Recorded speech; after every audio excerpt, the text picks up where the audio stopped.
So our second method is our tip-to-tail method. In this case, we can use trig properties and then connect vectors end to end to find the resultant and the angle as well. So we just talked about this one a second ago. So in order of finding our trig properties here, we can use the tip-to-tail method to find the resultant of something, same question, 1.6 kilometers east, and that same 3.40 kilometers, 35.0 degrees north of east. So again, I took my ruler and I measured out my two lines, but in this case I'm going to use the tip-to-tail method. So now at the end of one arrow, I'm just going to start the next one. Okay, tip to tail. And then I'm going to do the same thing I did before, because now I don't have to draw the parallelogram method. So I can just take my line and connect it from the start straight to the finish and be done. So line, start, straight to finish. And then we can kind of measure that line. And same with measuring the angle as well. And hopefully it will work out to be the same kind of answer that we got from before. So if I take my ruler and measure this out, let's try to get this as straight as we can.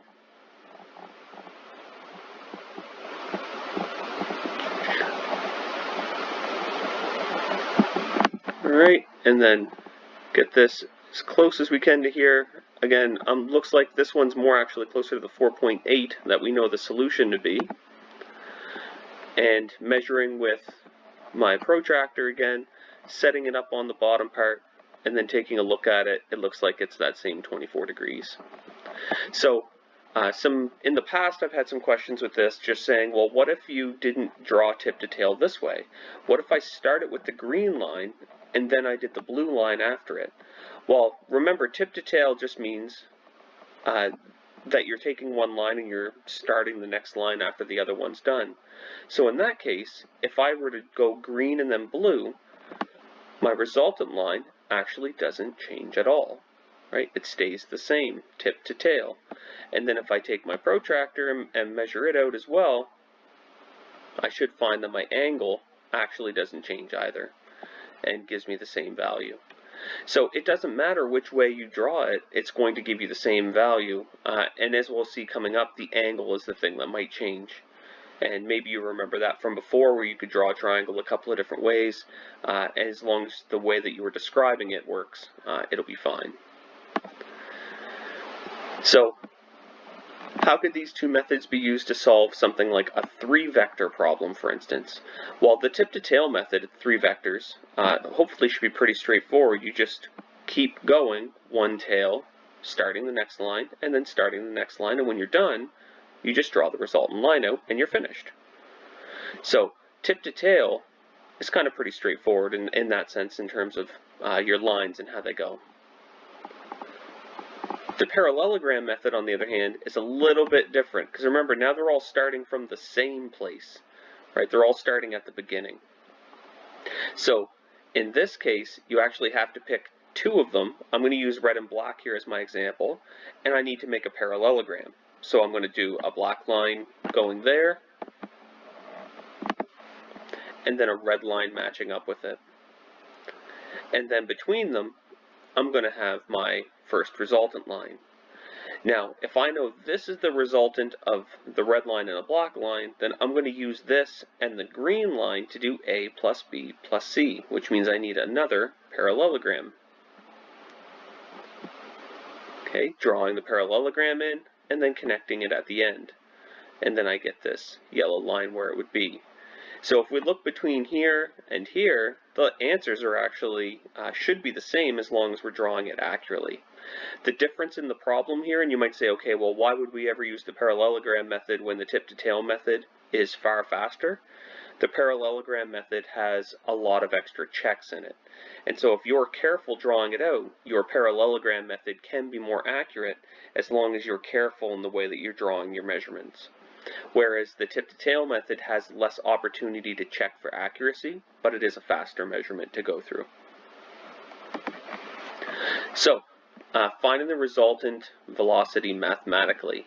and this is something that we've worked on in the past. So first it says, we've got an airplane flying due east at 90 kilometers an hour. It meets a strong wind blowing north at 50 kilometers an hour. It wants us to check the resultant velocity of the plane, calculate the scale first, and then check our answer using trig. So we're going to go by scale to start off with, and we're going to calculate what this thing is going to be afterward. So our first thing, and I did the same thing here, we start off when we're at 90 kilometers an hour heading east. So I just took a ruler and I measured this out to be 90 kilometers to start off with. And then I did the same thing because it says that there's a wind blowing north at 50 kilometers an hour. So I took that same ruler and I measured 50 kilometers an hour here. Okay, and just spun my ruler around and just measured out the same 50 kilometer mark heading vertically. So from here, remember, we can do tip to tail. So as long as I put one arrow starting at another one, I can get a quick measurement, and then I can pull my line and I can create start to stop where this resultant line is supposed to be. I can see I've got this just a hair off. So I'm going to correct that and just bring it over just a little bit more. Now I can take my ruler and I can measure what this resultant line is supposed to be.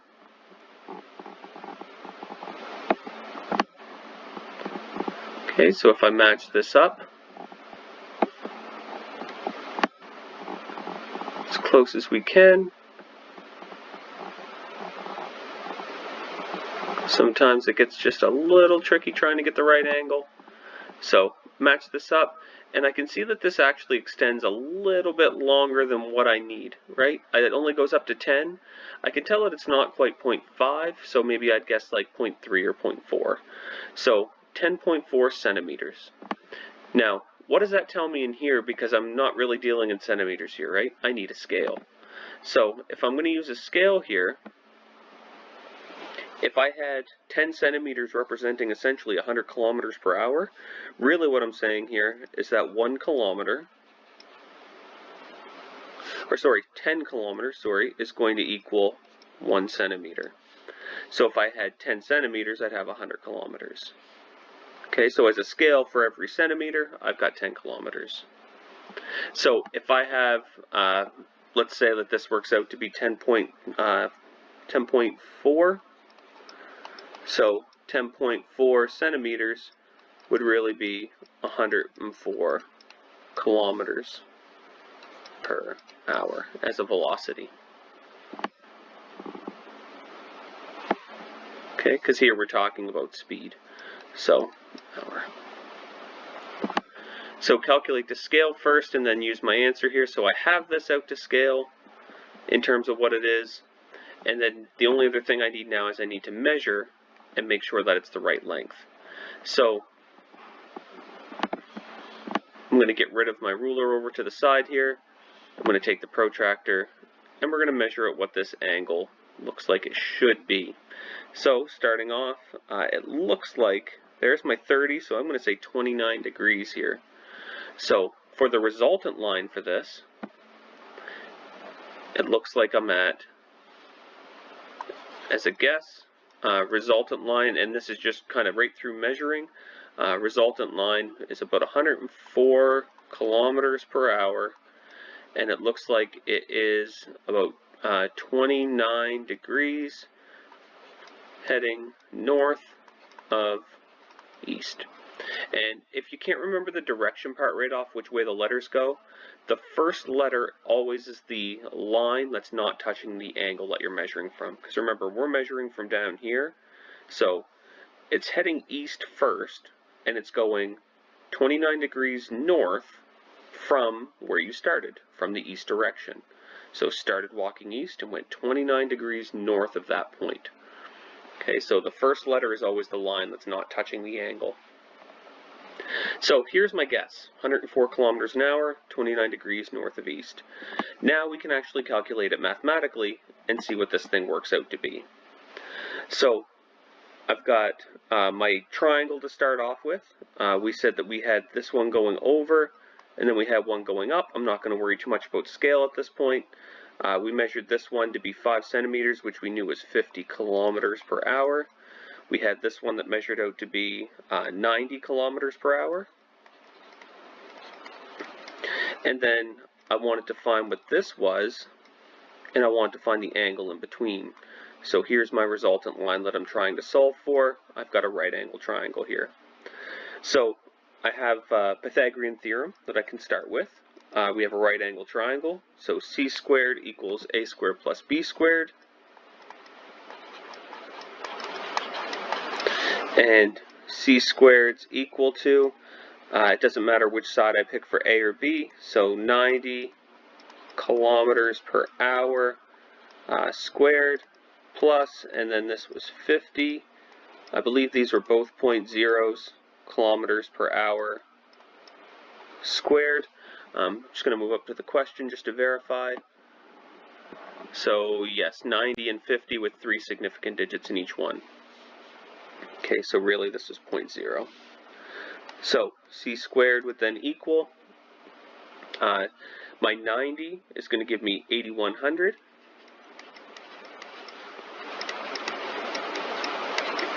Kilometers squared, hours squared, and 50 is 2500 kilometers squared, hours squared.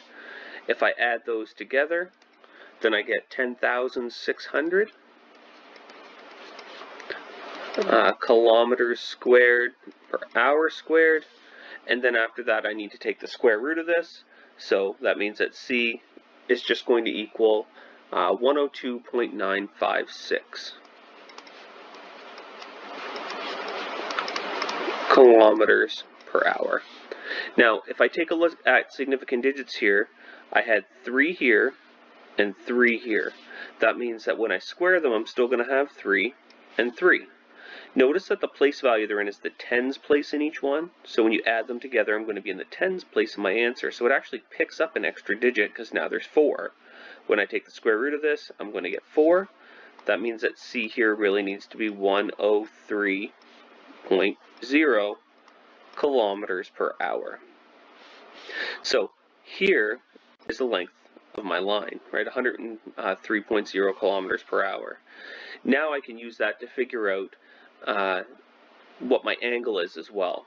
So tan theta, and I use tan because I'm starting with the angle over here and I have the opposite and the adjacent side. So tan theta is equal to opposite over adjacent. Tan theta is equal to the opposite side is going to be 50 kilometers per hour over 90 kilometers per hour.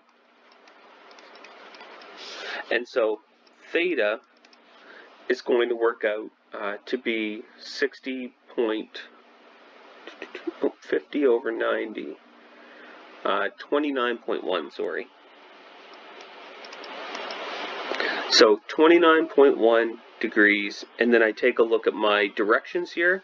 I'm heading north of the east direction. So north of east. Okay, now if I put it all together, my resultant line at the end works out to be 103.0 kilometers per hour, and it's at 29.1 degrees north of east.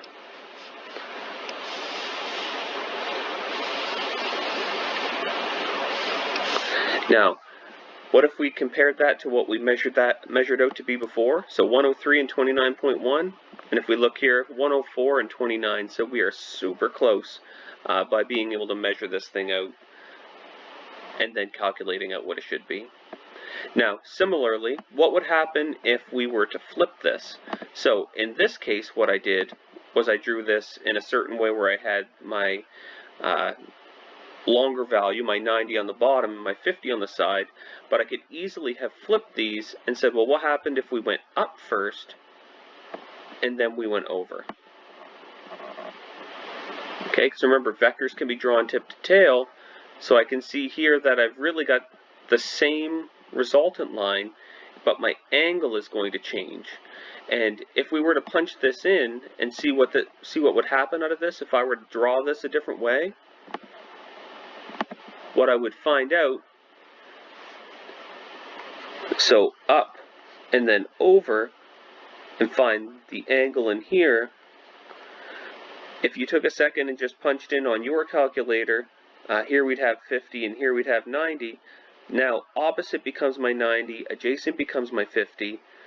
I'd have tan theta of 90 over 50.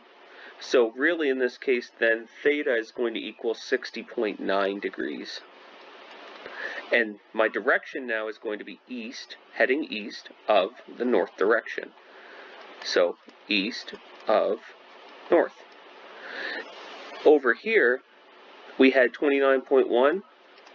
We could also have had 60.9 degrees going east of north. So both of those are acceptable and both are right. It's just a matter of how you start drawing your triangle. I'll have the answers for both, so never worry if you're picking the right way to go. It's more as long as you're understanding the tip to tail approach and being able to draw things accurately and calculate and all that kind of stuff. Making sure that you're in degrees in your calculator is always an important thing as well. So we've had a chance to do some practice. I have a few questions for you to practice and go through. There's some key concept questions as well as some textbook problems to go through. 1 to 6, those ones are just drawn out and you're just being accurate when you're drawing. 7 to 10 are actually your mathematical calculation problems. So if you have any questions, let me know, and good luck.